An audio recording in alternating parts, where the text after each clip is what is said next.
Madame la préfète de la MRC de Montmagny, Jocelyne Caron, Monsieur le maire de Montmagny, Bernard Boulet, Madame la déléguée générale Wallonie-Bruxelles au Québec, Sharon Wenblom, Monsieur le consul général adjoint de France, Laurent Barbeau, Monsieur le président du conseil d'administration du Centre de la francophonie des Amériques, Michel Robitaille, Madame la directrice des relations internationales et de l'exportation au ministère de la Culture et des Communications, Dominique Drouin, partenaires, invités et amis de la francophonie, bonjour.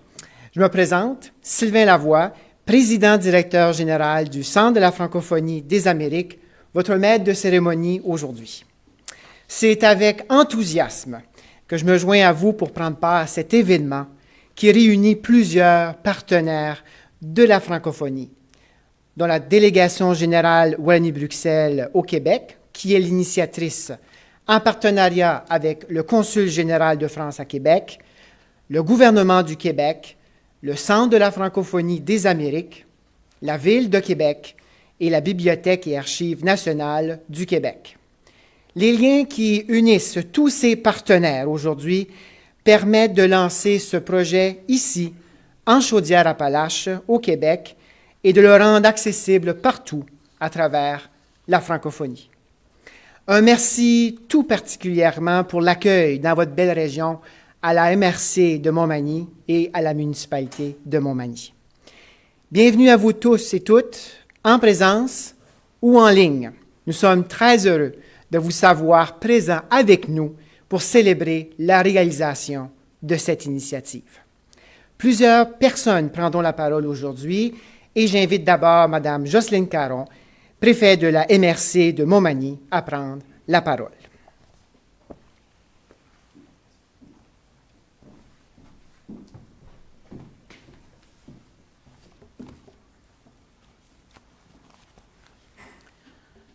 Alors, bonjour à chacune d'entre vous.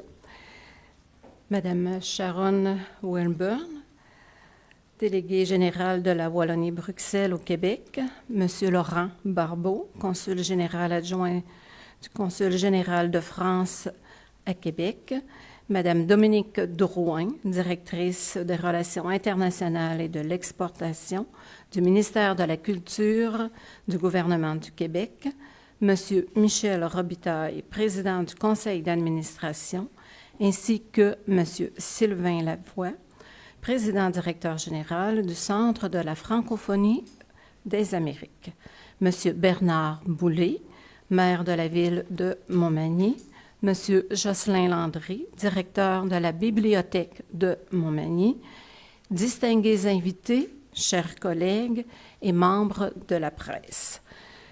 Nous sommes très heureux de vous accueillir dans notre MRC et également dans ce lieu qu'est la magnifique bibliothèque de la ville de Montmagny.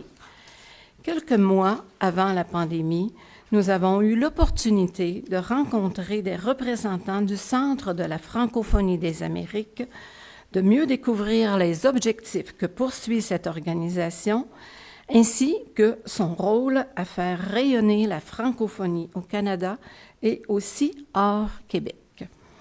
À cette occasion, et dans le cadre du 50e anniversaire de l'Organisation internationale de la francophonie, ils nous ont fait part de l'initiative de la délégation générale Wallonie-Bruxelles au Québec en partenariat avec le Consulat général de France à Québec, le Centre de la francophonie des Amériques, la Ville de Québec, la Bibliothèque et les Archives nationales du Québec et le ministère des Relations internationales et de la francophonie. Et c'est avec plaisir que nous avons voulu faire partie de l'événement Voyage littéraire en francophonie. Nous tenons à vous souligner que ce legs à la région est très apprécié et qu'il sera bénéficié à nos citoyens, petits et grands. Sachez également que nous apprécions chaleureusement la tenue de l'événement en région. Merci de votre présence aujourd'hui et n'hésitez pas à revenir, vous serez toujours les bienvenus. Merci.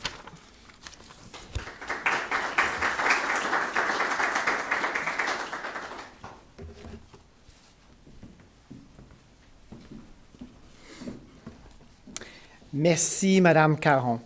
J'invite maintenant Madame Godbout, présidente de la Corporation de la Bibliothèque de bien sûr venir s'avancer pour nous adresser quelques mots. Madame Godbout. Quel plaisir de vous accueillir dans ce lieu extraordinaire qu'est notre bibliothèque à Montmagny. Je suis une bénévole représentante de tous les bénévoles, soit 80 bénévoles en fait, donc présidente du conseil d'administration. Célébrer avec vous les fêtes de la Fédération Wallonie-Bruxelles, c'est un moment privilégié pour nous et nous vous remercions de vous être arrêtés ici à Montmagny. C'est donc avec plaisir que je vous souhaite la bienvenue parmi nous, en espérant que vous noterez à votre agenda 2022 de revenir nous voir. Merci encore une fois et profitez de la visite pour visiter notre belle exposition suivant l'événement. Au plaisir et félicitations encore une fois aux célébrations de la francophonie. Merci.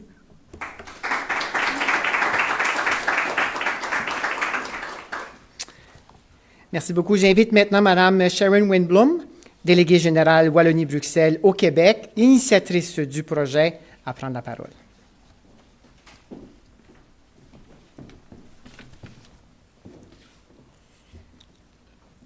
Madame la préfète, Monsieur le maire, Monsieur le consul général adjoint de France, Monsieur le président du conseil d'administration du Centre de la francophonie des Amériques, Madame la directrice des relations internationales et de l'exportation du ministère de la Culture du gouvernement du Québec, Mesdames et messieurs, en vos titres et qualités, bonjour à tous. Je suis très heureuse d'être là aujourd'hui en votre présence pour lancer ce deuxième volet du voyage littéraire en francophonie. Donc, l'idée de ce projet avait germé il y a quelque temps déjà, en 2019, en vue des 50 ans de l'OIF qui approchaient. Et le projet avait été initié alors par notre délégation générale Wallonie-Bruxelles au Québec et s'est rapidement étendu à nos partenaires, le Consulat général de France, le Centre de la francophonie des Amériques, le ministère des Relations internationales et de la francophonie, Bibliothèque et Archives nationales du Québec et la Ville de Québec. Alors l'objectif de cette initiative est réellement de faire rayonner la francophonie au travers de la littérature, un véhicule fabuleux de la langue française dans toute sa diversité, et de célébrer nos écrivaines et écrivains francophones. Par ce biais, nous espérons faire voyager les lecteurs d'un bout à l'autre de la francophonie depuis chez eux, au travers de livres numériques et papier qui seront distribués aujourd'hui. Alors que le premier volet du projet a permis à tout le territoire du Québec d'accéder à des centaines de livres numériques, nous voulions également, pour ce deuxième volet, diffuser nos livres papier très largement dans la capitale nationale, mais également en dehors. Donc nous sommes vraiment extrêmement reconnaissants à cet égard que cela a été rendu possible grâce à tous nos partenaires, non seulement dans la ville de Québec, mais aussi en Chaudière-Appalaches, en ce compris cette magnifique bibliothèque qui nous accueille aujourd'hui. Donc je vous remercie vraiment très sincèrement pour cet accueil. Alors comme je le disais, il aura fallu attendre 1 an et demi pour réaliser ce deuxième volet du projet, la pandémie se jouant de notre volonté de se retrouver. Et pour reprendre les mots du musicien et poète wallon, ami du Québec et défenseur de la francophonie, Julos Bocarn, qui nous a quittés tout récemment, les vrais amis sont comme les arbres, même après une longue absence, tu peux renouer avec eux, il n'y a pas d'intermittence. Et effectivement, malgré la distance imposée pendant un temps, nos amis et partenaires de la francophonie au Québec ont repris cette initiative avec autant d'enthousiasme que lorsque nous l'avions lancée en 2019. Donc merci encore à tous nos partenaires. Le lancement de ce deuxième volet tombe en réalité bien à plusieurs égards, puisque nous avons pu choisir une date qui était particulièrement intéressante au niveau de la francophonie et de la littérature francophone. Alors comme ça a été dit, aujourd'hui, 27 septembre, c'est la fête de la Fédération Wallonie-Bruxelles, qui célèbre également ses 50 ans, et que la délégation générale Wallonie-Bruxelles au Québec représente depuis 40 ans à Québec et au Québec. Alors le hasard du calendrier veut aussi que se tiennent les États généraux du livre en langue française et le Congrès mondial des écrivains de langue française. Aujourd'hui, pour célébrer ensemble cette littérature francophone, nous aurons l'occasion d'entendre différents extraits d'ouvrages des 4 coins de la francophonie. Et je remercie notre lectrice, Madame Chloé Germantier, qui donnera vie à ces textes pour nous. Avant de conclure, j'invite celles et ceux qui sont ici et qui nous regardent à aller aussi à la rencontre d'autres auteurs francophones demain dans un épisode de webinaire de Vive Voix organisé par la Délégation générale Wallonie-Bruxelles au Québec et BNQ avec 2 auteurs de romans noirs cette fois, de Fédération Wallonie-Bruxelles et du Québec. Merci à toutes et à tous et je vous souhaite une bonne journée, une bonne célébration.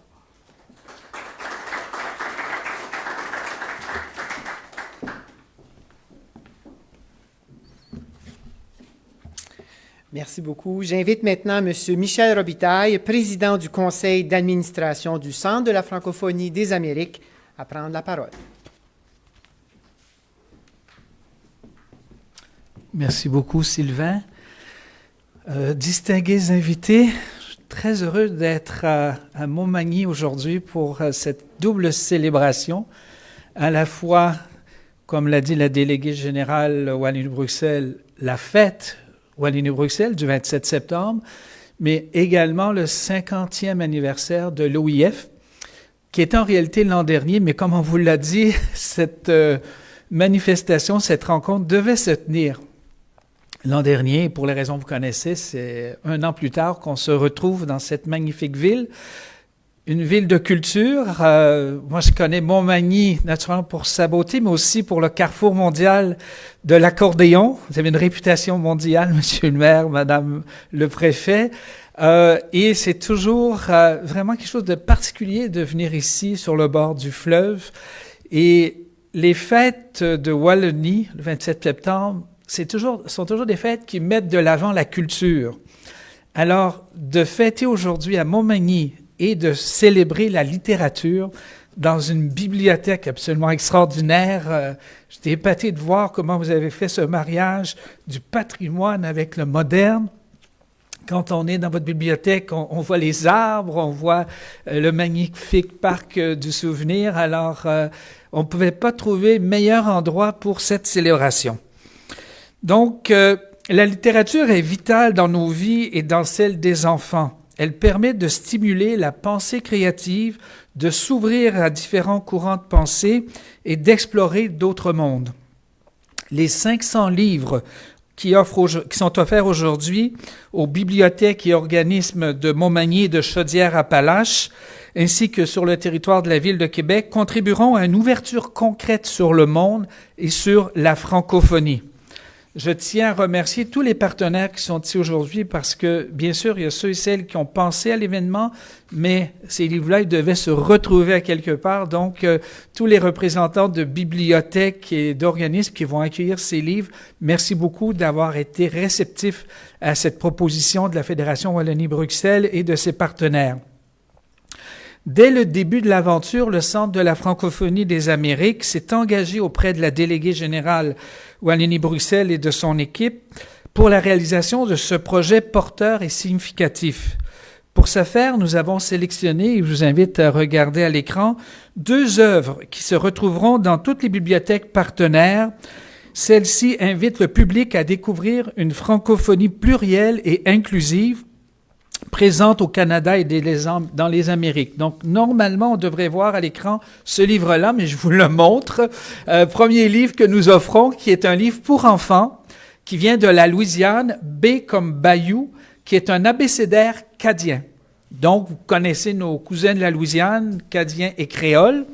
Et ça vous fait découvrir la Louisiane, un lieu où, encore aujourd'hui, et de plus en plus, on parle français, où il y a des écoles bilingues, des écoles d'immersion en français.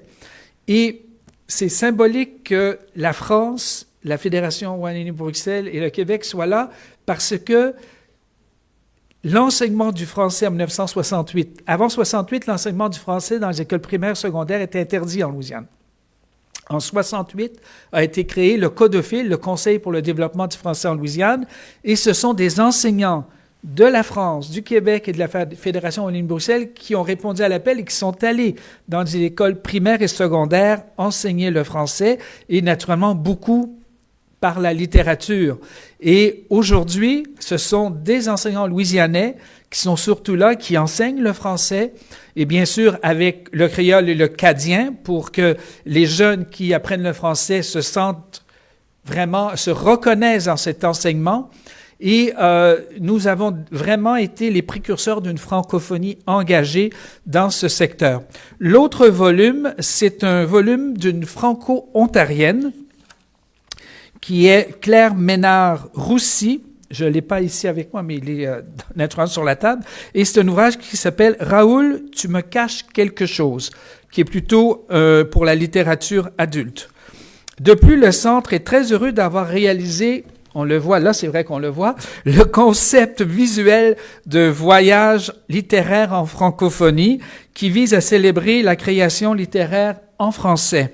Cette image suggère le mouvement et représente l'univers coloré et pluriel des auteurs. Nous avons pensé reprendre le concept sous forme d'une carte postale. Alors, dans tous les ouvrages qui sont offerts, en première page, vous avez la carte postale et surtout, on est en 2021, un code QR, on commence à être habitué, pour d'autres raisons. Alors, avec ce code QR-là, vous pouvez aller consulter d'autres ouvrages, mais de façon numérique, dont des ouvrages qui se trouvent dans la bibliothèque de la francophonie des Amériques, qui a été créée par le Centre de la francophonie, qui regroupe 16 000 ouvrages et qui sont disponibles gratuitement. Vous devenez membre du Centre et devenir membre, c'est aussi gratuit.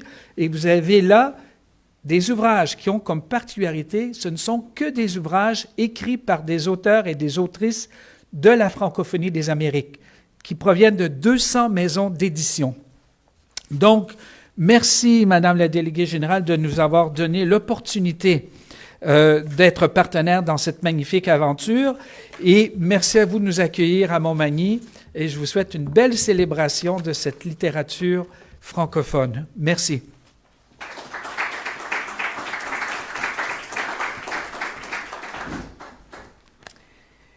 Merci, M. Robitaille. J'invite maintenant M. Laurent Barbeau, consul général adjoint de France à Québec, à prendre la parole.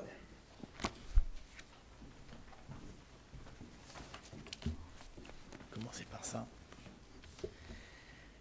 Bonjour. Madame la préfète de la MRC de Montmagny, Monsieur le maire de Montmagny, Madame la directrice des relations internationales et de l'exportation du ministère de la Culture et des Communications, Madame la déléguée générale de Wallonie-Bruxelles, Monsieur le président du conseil d'administration du Centre de la francophonie des Amériques, Mesdames et Messieurs. Je suis moi aussi, comme tous les participants, particulièrement heureux d'être parmi vous cet après-midi pour célébrer le livre et la francophonie. Et je vous remercie, Madame la préfète, Monsieur le maire, de nous accueillir à Montmagny et Madame la directrice de la corporation de la bibliothèque également. L'importance du livre comme support de la diffusion de la langue française et de transmission du savoir n'est plus à démontrer. Le livre est aussi un des principaux outils de la création intellectuelle, comme vous l'avez rappelé, Monsieur le Président du Conseil d'administration, et de promotion de la diversité culturelle, auquel la France attache une importance particulière. Le livre et la lecture permettent aussi de tisser des liens entre les cultures. Et la lecture, il ne faut pas l'oublier aussi, est un grand moment de plaisir pour le lecteur. Et c'est dans ce sens, et c'est aussi pourquoi que ce projet, Voyage littéraire en francophonie, qui célèbre aussi le 50e anniversaire de l'Organisation internationale de la francophonie, prend tout son sens. Après une première étape en 2020, qui a été l'occasion de développer une offre numérique pour permettre la découverte d'auteurs francophones d'Amérique, d'Europe et d'Afrique, c'est aujourd'hui la concrétisation de la seconde étape de ce projet qui nous réunit. En effet, ce sont plus de 50 boîtes à livres, plusieurs centaines de livres qui seront offerts et déployés pour les boîtes à livres en Chaudière-Appalaches et dans la ville de Québec. Cette seconde phase du projet permettra de donner un accès plus facile aux livres à tout le monde et notamment au jeune public. Le Consulat général de France à Québec est fier d'y participer. Et à ce titre, je tiens aussi à remercier l'ensemble de partenaires qui ont permis la réalisation de ce projet Voyage littéraire en francophonie. Je tiens à les citer, j'espère ne pas en oublier. Donc je voudrais citer le ministère de la Culture et des Communications, la délégation générale Wallonie-Bruxelles, Bibliothèque sans frontières, Bibliothèque de la rue, Apprendre autrement, ABC des Hauts-Plateaux, Alpha Bellechasse, la Maison de la Famille des Aides-Chemins et le CIJ des Aides-Chemins. Merci aussi à toutes les municipalités et structures qui vont accueillir ces ouvrages qui seront donnés. Enfin, et pour terminer, et là je tiens vraiment à me réjouir de la vitalité, de la réalité, de la coopération francophone et de la francophonie. Cette coopération entre francophones, moi je suis particulièrement sensible puisque j'ai servi essentiellement dans des pays d'Afrique et au Liban. Et le fait d'être aujourd'hui au Québec, il y a une colonne vertébrale dans ma carrière qui s'appelle la francophonie. Donc ce projet, Voyage littéraire en francophonie, a été effectivement une occasion de travailler ensemble, québécois, belges et français, preuve s'il en est que la grande famille francophone s'est œuvrée d'une seule voix et que la langue française que nous partageons tous est capable de réunir les peuples au-delà des océans et des continents et qu'elle porte des valeurs de partage, de tolérance et de fraternité, comme en témoignera bientôt le prochain sommet de la francophonie. Je forme le vœu qu'il y aura beaucoup de lecteurs, que l'ensemble des ouvrages qui seront donnés seront lus à de nombreuses reprises et qu'ils permettront à tout le monde et aux jeunes notamment, puisque là il y a beaucoup de livres pour enfants, de découvrir le plaisir de la lecture et bien entendu la richesse de la langue française. Je vous remercie.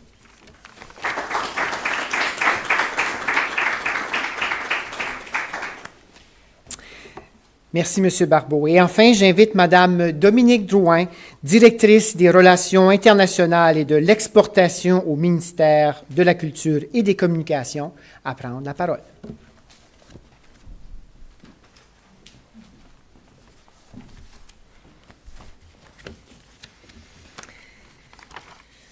Madame la déléguée générale de Wallonie-Bruxelles, Monsieur le consul adjoint de France, Madame la préfète de la MRC de Montmagny, Monsieur le PDG du Centre de la francophonie des Amériques, Monsieur le président du Centre de la francophonie des Amériques, Monsieur le maire, Monsieur le directeur de la bibliothèque, chers amis, bonjour.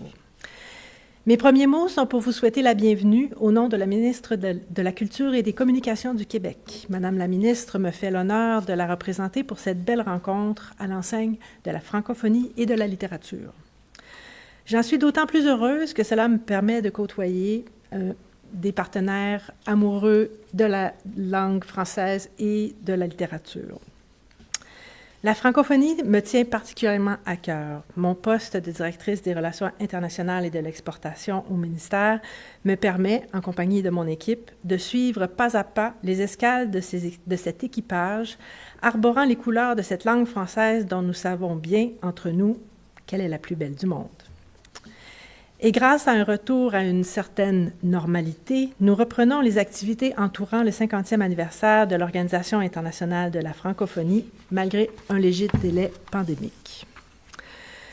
Bravo à la délégation générale de Wallonie-Bruxelles au Québec, au Consulat général de France à Québec et à tous les partenaires pour ce très beau projet. Voilà qui tombe sous le sens, puisque nos amis belges, francophones et français ont depuis longtemps tissé avec le Québec des liens étroits et particulièrement féconds dans les domaines culturels. Dans ce contexte, la littérature constitue entre nous une voie privilégiée de collaboration et de réflexion, car elle offre aux auteurs un vaste espace d'échange et d'émulation et représente pour les lecteurs de la francophonie un lieu de découverte passionnant et foisonnant. Et il se trouve que c'est un secteur de la culture qui, de façon générale, a bien résisté à la pandémie, ce qui est une excellente nouvelle. Le commerce en ligne qui a progressé au cours de la dernière année a fait en sorte que plusieurs des quelques 197 librairies agréées du Québec ont poursuivi de belle façon leurs activités durant la pandémie, même durant les périodes de fermeture temporaire des commerces. Cela nous démontre au passage que la lecture est une voie de consolation et d'évasion, un espace de liberté très salutaire. C'est dans le but de promouvoir les bienfaits de la littérature pour le développement personnel et pour le dynamisme culturel de nos sociétés que, à l'instar de nos amis belges, francophones et français, nous avons au Québec plusieurs programmes gouvernementaux de soutien pour la lecture, les auteurs, les éditeurs et toute la chaîne du livre. C'est sans compter les nombreuses initiatives de l'État québécois pour que s'épanouisse chez nous, avec vigueur et fierté, notre belle langue française. Une langue à tout faire et à tout dire, une langue profondément littéraire, un français moderne, à l'usage des futures générations. En conclusion, je veux féliciter chaleureusement les nombreuses personnes et organisations prenant part à cette destination québécoise du voyage littéraire en francophonie. Elles forment, aux côtés de nos partenaires français et belges, francophones une coalition allant de la vaste Bibliothèque et Archives nationales du Québec à des établissements locaux, comme celui-ci qui est magnifique, et les organismes bénévoles de promotion de la lecture de la région de Québec et de Chaudière-Appalaches. J'invite tous les lecteurs à participer à cet événement comme ils le feraient d'une chasse au trésor de la francophonie. À tous et à toutes, je souhaite un beau et bon voyage au pays de la littérature.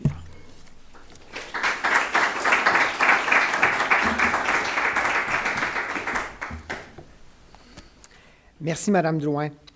Puisque nous sommes réunis à Montmagny, nous avons avec nous M. Richard Lavoie, ethnologue et archéologue de la région. Il vous présentera quelques traits distinctifs de la ville haute, l'une des 14 municipalités de la MRC de Montmagny. Richard Lavoie est détenteur d'un baccalauréat en ethnologie et en archéologie historique et d'une maîtrise en ethnologie de l'Université Laval, de même qu'un certificat en communication journalisme. Depuis plus de 30 ans, il œuvre en recherche et mise en valeur du patrimoine immatériel et matériel, en archéologie, en histoire et en médiation culturelle. Il est l'auteur de plusieurs articles et du livre « Naviguer en canot à glace, un patrimoine immatériel » qui a servi à faire reconnaître cette tradition maritime au patrimoine du Québec. Je l'invite à vous présenter, à vous parler de cette magnifique région qui nous accueille aujourd'hui. Monsieur Lavoie.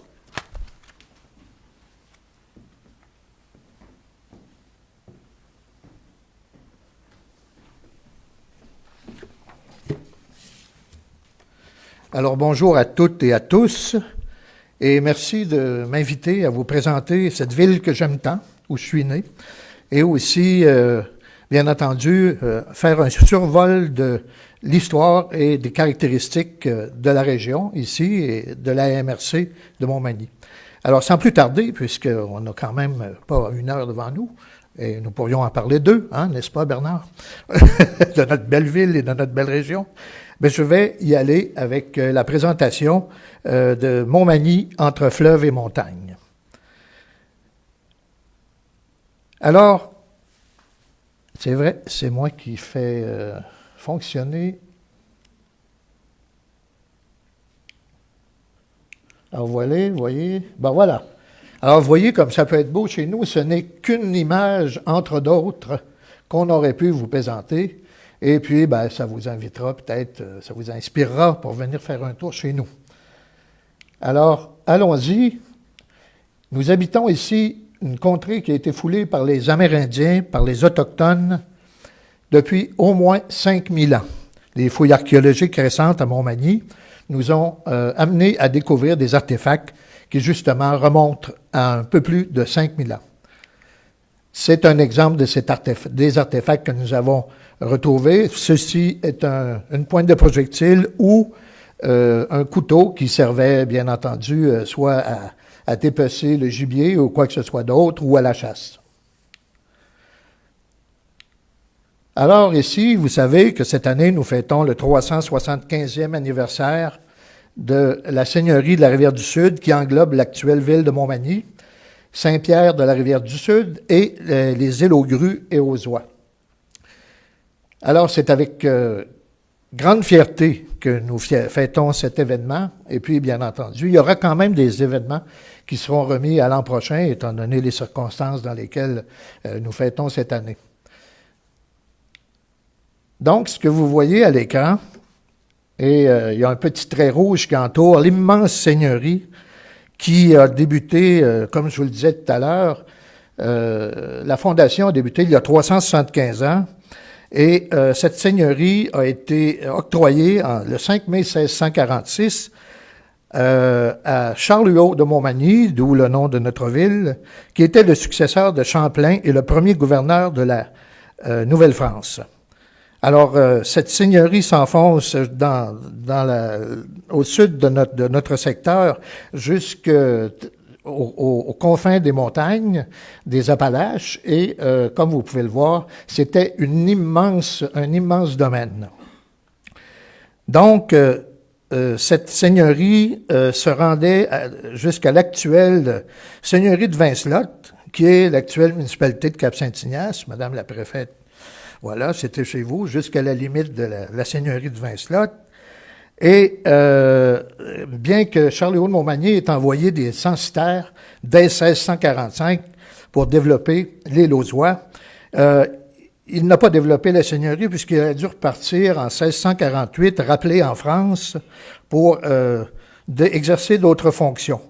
Alors, plusieurs transactions, bien entendu, eurent lieu ensuite, et les principaux seigneurs et seigneuresses qui ont vraiment développé la seigneurie ici, de la Rivière-du-Sud, ce sont les Couillard, la famille Couillard, qui est une famille très importante ici pour le développement du territoire, et ce, à compter des années 1670 jusque vers les années 1830.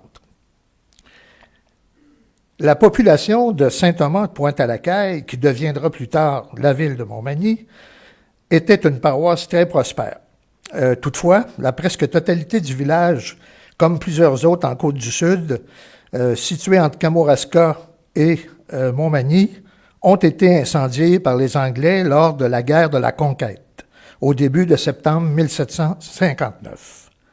Saint-Thomas n'y échappa pas, et, sauf sa partie sud, après quelques années, la paroisse ici put s'en remettre, et puis, bon, les habitants, tant bien que mal, recommencèrent à avoir une vie normale, et le village devint très prospère.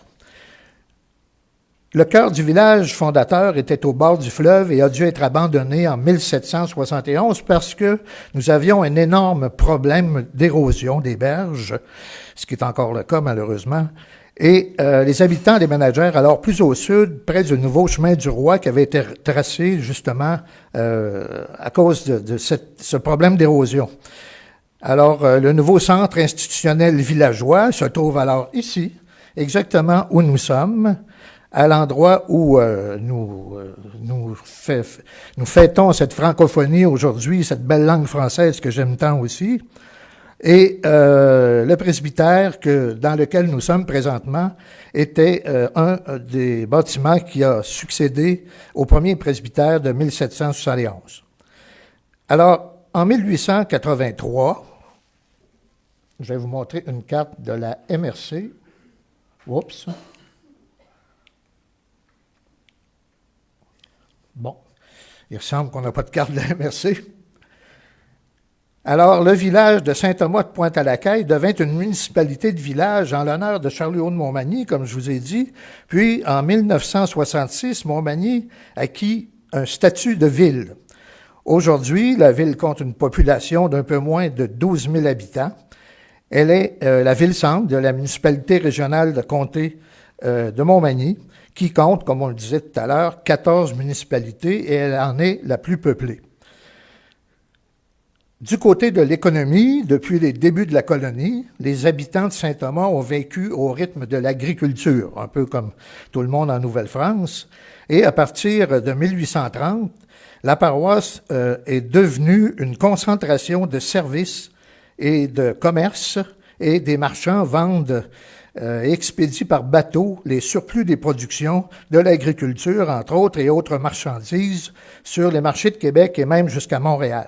Montmagny devient alors un chef-lieu régional et l'arrivée du chemin de fer en 1855 stimule encore plus l'économie de la ville. De plus, dès la première moitié du 19e siècle, le magnat du commerce William Price lance ses activités du commerce du bois, de la forêt, lance ses activités à Saint-Thomas et il achète des moulins à scie dans toute la région pour alimenter ses clients britanniques.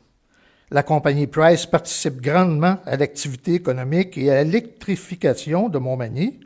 Et ces activités se continueront jusqu'en 1938. Malheureusement, Price dut fermer ses industries emportées par le tumulte de la grande crise économique qui avait débuté en 1929. En 1867, chose très importante pour nous à Montmagny et pour notre patrimoine historique aussi, Amable Bélanger lance une fonderie et quelques années plus tard, il débute la production de ces fameux poêles Bélanger qui procurent une notoriété canadienne ici à la ville de Montmagny. À partir de 1890, différentes entreprises produiront de la machinerie agricole, du matériel électrique, des meubles, du textile, des produits alimentaires et, bien entendu, bien d'autres choses aussi. Alors, Bélanger passe aux mains de la compagnie Inglis en 1982, qui est une filiale de la multinationale américaine Whirlpool, qui est un chef international de l'électroménager. Alors, voulant rationaliser sa production, Whirlpool avertit en 2002 qu'elle transférera ses opérations aux États-Unis. L'usine de Montmagny ferme alors, c'est le 14 mai 2004, et laisse 500 travailleurs sans emploi. Ça, c'était un traumatisme ici pour notre ville, et il a vraiment fallu se prendre en main, se stimuler, et ça avait porté vraiment un coup dur à notre économie. Et nous avons dû nous relever debout, ce qui a été fait surtout dans les 10 années suivant cette annonce, cette fermeture importante. Et on a consolidé ici à Montmagny d'autres industries dans les secteurs du meuble domestique, des pièces automobiles, du mobilier de bureau industriel, du verre, de la fabrication des maisons préusinées, dans l'impression et bien d'autres, bien entendu. L'agriculture est aussi demeurée importante dans la région. Vous avez sans doute pu le constater en venant ici à Montmagny. On est entouré de terres agricoles prospères. Et aussi la sériculture et l'industrie du bois. Alors, on va parler brièvement de la culture, puisque c'est une journée culturelle aujourd'hui. C'est très important de parler de ce qui nous unit ensemble aussi, ici, et puis la région en même temps. Alors, plusieurs organismes sont venus dynamiser le secteur culturel au cours des ans. On a eu plusieurs écrivains qui ont été assez célèbres, surtout au 19e siècle. Et puis, on a des organismes plus actuels, comme d'ailleurs la bibliothèque de municipale ici de Montmagny, qui vient de présenter une exposition du célèbre peintre Jean-Paul Riopelle. Alors, il y a la Galerie d'art Réal-Fontaine aussi, qui est très active et qui met plein de choses de l'avant pour présenter nos artistes de Montmagny et de la région. Les Arts de la Scène, qui présentent des spectacles, en voulez-vous, il y en a pour tous les goûts. Et aussi le Musée de l'accordéon, le Carrefour mondial de l'accordéon, dont nous avons parlé tout à l'heure, qui nous fait connaître des musiciens, des musiciennes des quatre coins du monde et qui draine ici chaque année des dizaines de milliers de spectateurs au début du mois de septembre. Nous venons juste d'avoir le Carrefour mondial de l'accordéon durant la fin de semaine de la Fête du travail que nous appelons ici. Alors, ouverte en 2009, l'École internationale de musique, elle aussi, bénéficie d'une affiliation avec l'Université Laval de Québec et on y enseigne, entre autres, l'accordéon diatonique et cela contribue à nous assurer une relève pour ce patrimoine reconnu à l'immatériel récemment. Ajoutons à cela le Centre d'histoire Maurice Rousseau, très important, qui est aussi un centre généalogique, le lieu historique national du Canada de la maison Cyr-Étienne Pascal Taché, où l'on présente justement en ce moment une exposition archéologique sur le 375e anniversaire de la seigneurie de la Rivière-du-Sud. On pourrait en nommer encore plusieurs autres, mais je vais arrêter là. Vous pourrez toujours aller vous renseigner en regardant les sites qui nous concernent ici. Alors, qui sont d'ailleurs indiqués sur le site de notre organisme qui a organisé cette journée. Alors, soulignons également le dynamisme de la ville de Montmagny qui, depuis 2007, je lève mon chapeau à la ville de Montmagny là-dessus. C'est assez rare de voir cela, un dynamisme de cette ampleur, qui poursuit un programme de fouilles archéologiques qui a été, il y a quelques années, la première ville aussi à identifier son patrimoine immatériel, aussi appelé patrimoine vivant, par l'UNESCO, à savoir la chasse à la sauvagine, la pêche artisanale, en particulier la pêche à l'esturgeon, et la fabrication de l'accordéon diatonique, bien sûr. Alors, on le voit ici. On voit que ce patrimoine était reconnu par la ville en premier. Et puis, d'ailleurs, ce 3 septembre dernier, comme je vous disais, le ministère de la Culture a annoncé publiquement, à l'occasion du Carrefour mondial de l'accordéon, la désignation de la fabrication et de la pratique musicale de cet instrument. Grand honneur que nous avons récolté avec joie, hein, Monsieur le maire, voilà. Et cet instrument fait maintenant partie du patrimoine immatériel du Québec. Et aussi, bien entendu, pas que l'instrument, mais les praticiens, les gens qui jouent, tous ceux qui sont autour, c'est eux qui font vivre l'instrument finalement. Si on n'avait pas les praticiens et les fabricants, l'objet serait dans un musée. Alors voilà. Alors ajoutons à cela la navigation en canot à glace et sur le fleuve Saint-Laurent, pratiquée dans notre région depuis plus de 300 ans, qui a aussi été reconnue par la ville de Montmagny à titre immatériel distinctif et également désignée au patrimoine immatériel du Québec par le ministère de la Culture du Québec en 2014. Enfin, la ville de Montmagny a également la chance d'avoir sur son territoire un journal hebdomadaire régional coopératif, 2 chaînes de télé et une station de radio, ce qui est quand même très, très important pour qu'on puisse aussi communiquer entre nous, n'est-ce pas? Alors, le tourisme, les attraits touristiques, je vais être bref. Ça ne manque pas dans la région. Vous avez pu le voir en venant ici à Montmagny et en regardant autour de vous. Comme je le vous disais, des liens sur la page Facebook du Centre de la francophonie des Amériques vous renseigneront davantage en ce qui concerne le tourisme, la MRC, la région de Chaudière-Appalaches aussi, dont nous faisons partie. Et voilà, c'est ce petit tour bref que je vous ai présenté, qu'il m'a fait plaisir de vous présenter. Et je vous remercie du fond du cœur de m'avoir invité. C'est un grand honneur de parler de cette belle francophonie, de cette belle culture ici, locale, régionale, que nous aimons tant et que nous voulons faire connaître partout de par le monde. Voilà, merci, au revoir.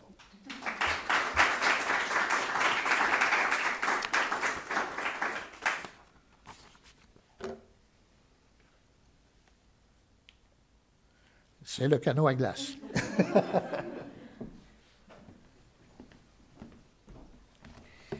Merci, Monsieur Lavoie. Madame Chloé Germantier, comédienne, est avec nous pour nous présenter des extraits de livres qui seront remis aujourd'hui. Née en Corée du Sud, Madame Germantier grandit à Bruxelles. En janvier 2004, à l'âge de 24 ans, elle s'installe à Montréal. Pendant 16 ans, elle travaille pour la représentation économique et commerciale de la région de Bruxelles-Capitale à Montréal. En 2008, elle obtient un premier rôle et joue la compagne de Claude Legault dans la série « Appelle-moi si tu meurs ». En mars 2020, elle décide de se consacrer entièrement à une carrière artistique quelques jours avant le début de la pandémie. Très rapidement, elle décide de faire des enregistrements vidéo de lecture de livres qu'elle lit avec sa fille Mathilde et collabore ainsi avec les maisons d'édition jeunesse. Elle crée la page Facebook « Chloé vous conte une histoire ». Puis elle se joint au mouvement initié par le théâtre Périscope au creux de l'oreille et lit au téléphone des extraits de pièces de théâtre, de romans et de poésie. Vous l'aurez peut-être vu dans les séries « Une autre histoire »,« Chaos », ainsi que dans le film du réalisateur acadien Roderick Jean, « L'acrobate », dans le guide de la famille parfaite de Ricardo Trogi, et prochainement, primeur, dans L'Inhumain, premier long-métrage de Jason Brennan. La première œuvre sera celle sélectionnée par la Délégation générale de Wallonie-Bruxelles au Québec. Nous sommes La Lisière de Caroline Lamarche aux éditions Gallimard.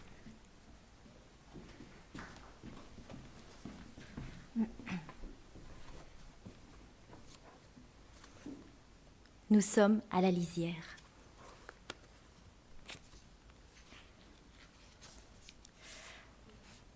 Froufrou. Voilà moins de 6 mois que je la connais, et c'est ma plus belle love story.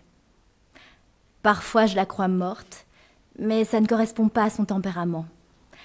Alors je préfère l'imaginer libre, même si elle a en quelque sorte disparu, à moins qu'elle ne soit là, tout le temps, sous mes yeux, parmi les autres dans le flot, le flux, sous le vent qui commence à se faire vif et les feuilles qui tombent et se posent. Je ne sais pas. Je l'ai appelée Froufrou parce qu'elle est gracieuse, qu'elle fait sa toilette plusieurs fois par jour avec vivacité et précision, un peu maladroit du côté gauche, le côté blessé. Froufrou parce qu'elle a de beaux yeux qui vous regardent un peu de biais, attentifs et fouillants. Et le cou, comme la tige d'une fleur. Froufrou parce qu'elle est nerveuse. Tout le monde l'a dit, même Pierre, le directeur du refuge, et même Marion, la chef des bénévoles. Moi, je dis imprévisible. Par moments têtue, faisant celle qui ne me connaît pas, par moments capable de galoper à ma suite à une vitesse stupéfiante comme si je l'aimantais littéralement. À coup sûr, elle me veut pour elle. C'est ma voix qui lui plaît, les ondes que je dégage. Je suis quelqu'un de tranquille, d'attentiste pourrait-on dire. Il y a des gens qui aiment ça, qu'on les attende là où ils ont décidé ou non de venir. De sorte que j'attends vraiment beaucoup. Je ne fais en somme qu'attendre depuis que je la connais. Et maintenant qu'elle a disparu, je ne fais que guetter son retour. Pour en revenir au jour que nous avons passé ensemble, je précise que quand elle n'était pas occupée à ses petites affaires, elle se reposait dans un coin chaque fois différent. Elle est capable de fermer les yeux au milieu de nulle part, avec une confiance qui contraste avec son agitation à d'autres moments. C'est bien simple, ce n'est qu'avec elle que je me couche. Je veux dire que je m'allonge sur le tapis du living ou sur l'herbe en plein jour, que je m'autorise ça, ne rien faire et attendre. Une sieste, mais une sieste attentive, une sieste aux aguets mine de rien.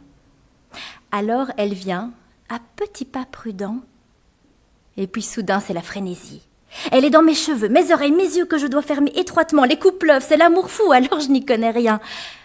Parfois ça ressemble à une punition, mais une punition qui me fait rire tout en me donnant envie de pleurer. Personne ne m'a grelé à ce point de baiser, enfin, de baiser à sa manière.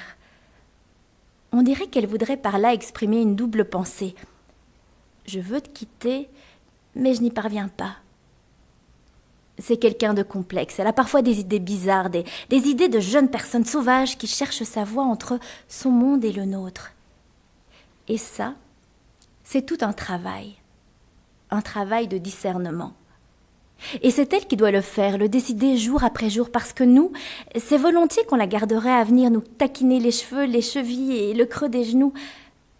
Quand je dis nous, c'est surtout moi. Je vis seule, mais c'est nous. Surtout depuis qu'elle a disparu, j'ai besoin d'un nous dans ma vie. Y a-t-il encore des nous dans nos vies? Il y a autre chose. Froufrou est le miroir de mes pensées. C'est bouleversant pour moi et peut-être pour elle, même si je veille à rester discret à son égard. Enfin, veiller, devrais-je dire. Être le miroir de l'autre, c'est émotionnellement fatigant pour les deux, sauf que moi, je peux en parler. Moi qui ai immobilisé ma vie pour elle pendant 6 mois, dans l'espoir qu'elle guérisse complètement. Mais ça n'est pas arrivé, enfin pas tout à fait. Il y a toujours quelque chose qui cloche depuis qu'elle s'est blessée elle-même, au refuge où elle était arrivée très jeune avec d'autres abandonnés comme elle, même qu'on les confondait un peu tous, mais après, on a bien vu qu'elle était la seule rebelle, enragée à sortir au point de se faire mal toute seule. Nous sommes à la lisière de Caroline Lamarche.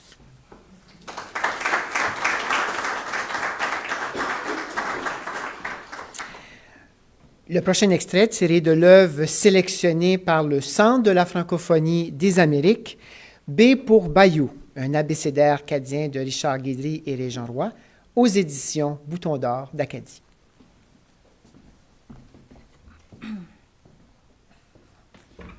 B comme Bayou.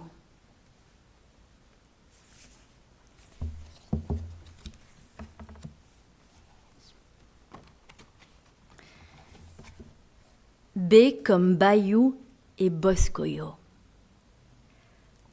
Le bayou Tèche est long. Le bayou de la petite Anse est court. Des Boscoyos ici, des Boscoyos là-bas. En Louisiane, même les arbres aiment montrer leurs racines. Vous avez la photo? Oui, c'est ça, les racines, les boscoyaux. En tous les cas, voilà l'image. On voit les racines de ces arbres. Alors, E comme Éloise et esquif. Éloise, c'est les coups de tonnerre. Je vous explique un peu. Étienne navigue son esquif sur le bassin pour chercher ses cages à écrevisses. Il vire de bord quand il voit des éloises qui laissent tomber de gros grains noirs. Il retourne rapidement à la maison voir sa femme et son fils. Les écrevisses peuvent rester tranquilles un autre soir. Voilà.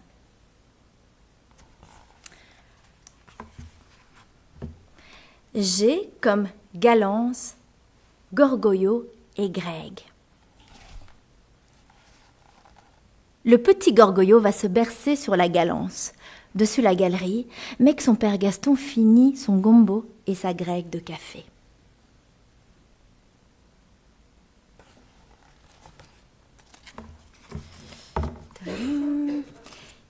I comme indigo. Vous connaissez la couleur indigo. Isaac est récolteur. Sa femme Isabelle est tisseuse. Lui, il essaye d'empêcher les indigos de pousser dans son riz. Mais elle en plante dans son jardin pour teindre son coton. Est-ce qu'il y avait encore? J'en ai passé un. H comme Oumas.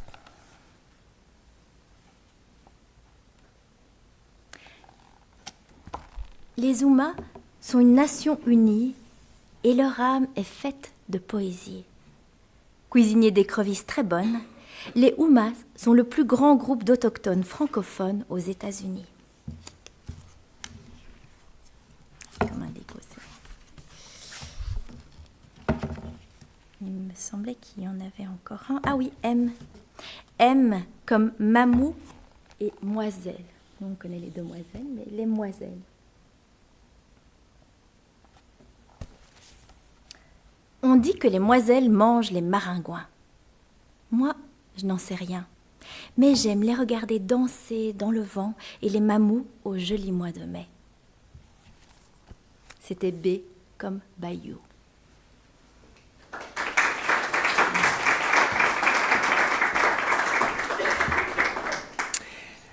Maintenant, l'œuvre sélectionnée par le Consulat général de France à Québec, Le Prince des nuages de Christopher Galfard aux éditions Pocket Jeunesse.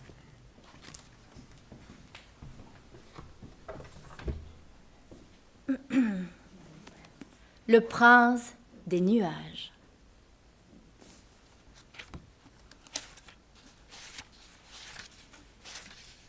Première partie, le Blueberry. Chapitre 1. Question numéro 1. A. De quelle couleur est le soleil vu depuis l'espace? B. Expliquez pourquoi le ciel est bleu. Question numéro 2. À quelle altitude se trouve le nuage sur lequel est construit le Blueberry? Illustrez votre réponse avec quelques principes fondamentaux de dynamique atmosphérique. Question numéro 3. Premier contrôle depuis la rentrée. Les questions étaient censées être simples, les réponses élémentaires. Même une mouette y arriverait, avait dit M. Azoul, le professeur de physique du ciel, avant d'ajouter à l'intention de Tristan. Je te préviens, une copie blanche de plus et tu changes de classe. Tu retourneras avec les petits. Tu m'entends? Assis au fond de la classe, Tristan fixait les deux premières questions depuis plus d'une demi-heure. Il n'avait pas trouvé la moindre réponse et voir les autres élèves écrire le rendait nerveux. Pour les mouettes, c'est facile. Elles volent, pensa-t-il. Tout est tellement plus simple quand on a des ailes. Il ferait mieux de nous apprendre à voler. Il regarda son ami Tom Briggs, le fils du colonel Briggs, le chef du village. Tom, installé au premier rang, n'avait pas du tout le même genre de soucis que Tristan. Non, il était le meilleur élève de la classe et l'un des rares à aimer les cours de M. Azoul. Il adorait apprendre les lois de la nature, comprendre le fonctionnement de l'air, des nuages, des arcs-en-ciel et des étoiles. Tom n'avait pas arrêté d'écrire depuis le début du contrôle et, contrairement à la plupart des autres élèves, il refusait de faire appel à l'astuce que leur avait apprise M. Boicard pour les aider à résoudre les problèmes de physique. « Toute tentative de tricherie sera sévèrement punie », avait dit M. Azoul, ce qui n'empêchait pas certains d'essayer. Mais leur professeur les avait à l'œil. Bien calé derrière son bureau, il vérifiait si les élèves ne fermaient pas les yeux. Les cours de M. Azoul étaient très différents de ceux de M. Boicard, le professeur de développement personnel qui était beaucoup plus populaire que son collègue. L'année précédente, M. Boicard leur avait appris à ressentir les vents en se concentrant et en écoutant l'air frôler les murs de l'école. Cette année, les élèves étaient passés au niveau supérieur. Il leur expliquait comment évaluer l'humidité et la température de l'air rien qu'en fermant les yeux. En écoutant les vents et en se concentrant comme il le leur apprenait, les élèves arrivaient déjà à voir flotter dans l'air le nuage sur lequel ils vivaient. Du coup, ils avaient compris qu'il leur suffisait de décrire les images dans leur tête pour répondre aux questions de physique de M. Azoul sans avoir besoin de potasser leur cours. « Tout est lié », disait M. Boicard. « L'atmosphère est un tout et nous vivons dedans. Nous respirons son air. Faites confiance à vos sens. Ils vous permettent de ressentir le monde. Fermez les yeux et concentrez-vous. » Tristan, lui, n'avait jamais réussi à ressentir quoi que ce soit, ni l'état de l'air, ni la direction des vents. Il avait beau essayer, ses visions lui montraient toujours la même chose. Il voyait un ciel bleu, toujours le même, sans un souffle de vent, sans un nuage. En tant que professeur de physique et non de ressenti, M. Azoul interdisait le recours aux visions pendant son cours. « Il ne sert à rien de voir quoi que ce soit si l'on ne comprend pas ce que cela signifie », aimait-il à répéter. Tristan n'avait vraiment pas de chance. Non seulement il n'avait pas de vision, mais en plus, les rares fois où il arrivait à se concentrer quelques minutes pour écouter M. Azoul, il ne comprenait rien. Tristan leva les yeux vers la fenêtre. Le ciel était encore bleu. Cependant, le soir approchait. « Allez, s'encourageait-il, essaye de réfléchir. Le ciel est bleu, cela on le sait. En revanche, la couleur du soleil vue de là-haut... » Il allait abandonner pour de bon lorsqu'une idée lui traversa l'esprit. Il s'empara de son stylo et en prenant bien soin de recopier l'énoncé pour faire plus long, écrivit « Question numéro 1.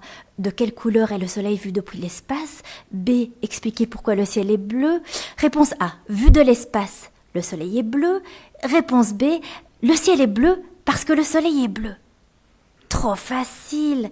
Très content de lui, il s'attaqua à la deuxième question. À quelle altitude se trouve le nuage sur lequel est construit le Blueberry ? Comme tous les habitants du Blueberry, Tristan savait que leur village avait été construit sur un nuage, au-dessus d'une île volcanique perdue au milieu de l'océan. Mais l'altitude du nuage, alors là, il n'en avait aucune idée. Il jeta un coup d'œil discret vers le bureau. Monsieur Azoul fixait Henri, le fils du professeur de français qui avait les yeux fermés. « On ne rêve pas, Henri !» ordonna-t-il en sautant sur ses pieds. « On essaye de réfléchir, voyons, ce n'est pas si difficile. » Tristan en profita pour vite serrer les paupières en se concentrant. Il fallait qu'il voie l'océan, l'île, le volcan et au-dessus le nuage avec le village avant que M. Azoul ne le remarque. Il commença par imaginer l'océan. Cela prit du temps, mais il persévéra. Il devait absolument répondre au moins aux 2 premières questions. Une image se formait peu à peu dans sa tête. Il voyait quelques vagues. C'était mieux que tout ce qu'il avait réussi à faire avec M. Boicard depuis la rentrée.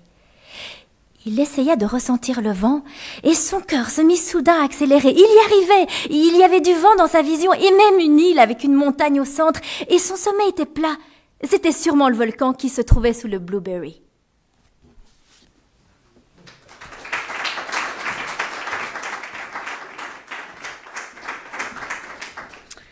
Et enfin, l'œuvre sélectionnée par le ministère des Relations internationales et de la francophonie du Québec, Drôle d'école, tout plein d'histoires qui parlent des écoles, de François Gravel et par l'illustratrice Cathy Lemay aux éditions Québec Amérique.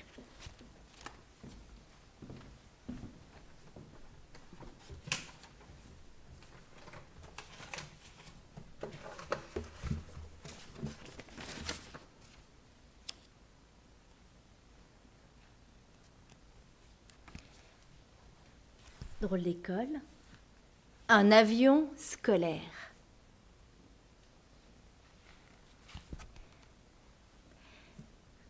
Les enfants qui habitent dans les pays en voie de développement doivent parfois marcher plusieurs kilomètres, matin et soir, sous un soleil de plomb pour aller à l'école.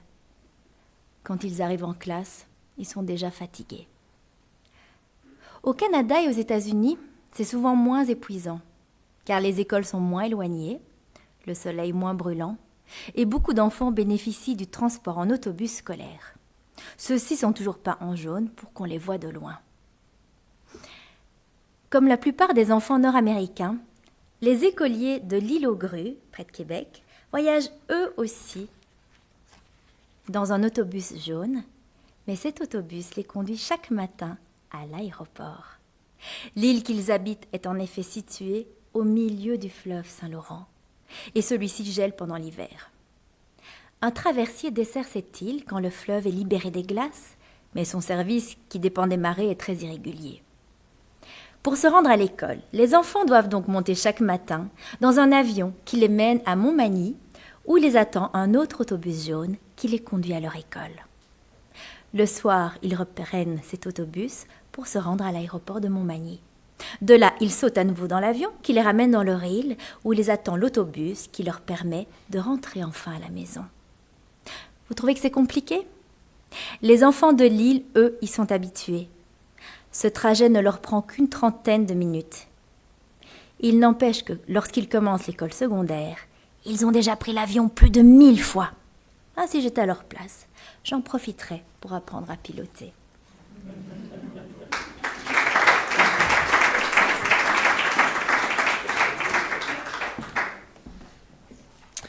Merci, Madame Germantier. Quelle belle interprétation, n'est-ce pas? Hein? Je pense que ça vaut une bonne main d'applaudissement. Merci beaucoup.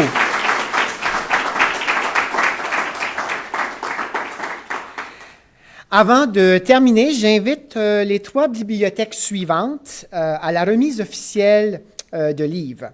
Donc, nous allons commencer tout d'abord avec la bibliothèque de Montmagny.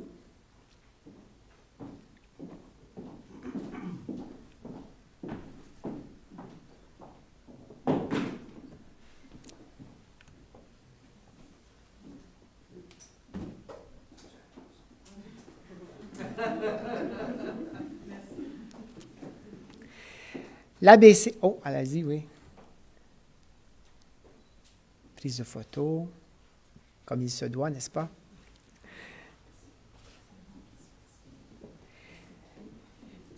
L'ABC des hauts plateaux.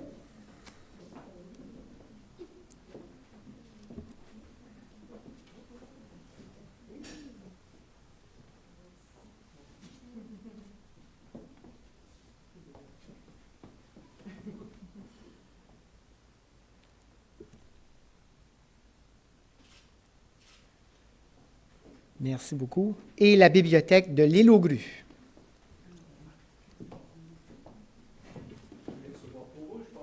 Parfait, excellent. Nous avons une âme charitable ici. Merci beaucoup. Pas besoin de photos non plus.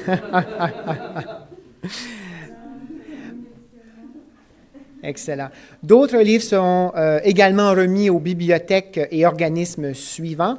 Bibliothèque de la rue de Québec, Apprendre autrement, Alpha Bellechasse, Parenthème Maison de la famille Etchemin, CJE Etchemin, Bibliothèque de Notre-Dame du Rosaire, Bibliothèque de Saint-Just, Bibliothèque de Cap-Saint-Ignace et la Bibliothèque de Saint-François.